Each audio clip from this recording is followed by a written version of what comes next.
France fines Apple for slowing iPhones by Learn with News. Level 3. The French government has fined Apple 25 million euros for slowing down iPhones as the batteries got older.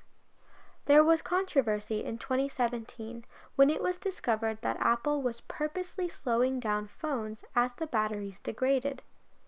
Apple said the reason for slowing the phones was to try and maintain battery life. Batteries have a limited lifespan. The more they are used, the worse they become, and eventually they need to be replaced. Apple chose to limit the power of older iPhones in order to maintain the battery life that customers expect from iPhones.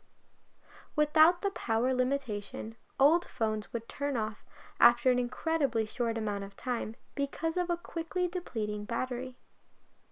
Critics of Apple have argued that the company was engaging in planned obsolescence of their phones.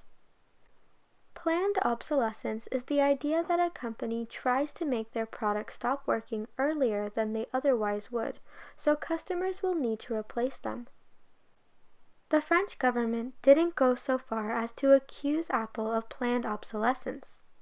Apple was fined for not adequately informing consumers that they could replace their batteries in order to fix the performance issues with their phones.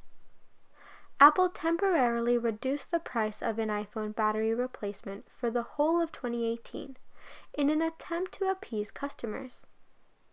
Apple has also introduced new software features to monitor the battery life of iPhones.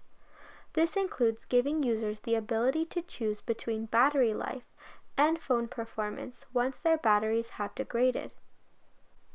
Shortly after the French ruling, Apple settled a class action lawsuit in the US. Apple was being sued for slowing down older iPhone models in order to induce owners into replacing their devices or batteries.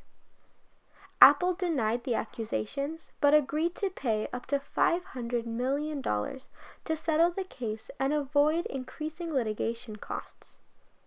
The settlement cost means Apple must pay consumers $25 per iPhone, covering many iPhone models beginning with the iPhone 6. Lawyers defending the consumers called the settlement fair, reasonable, and adequate.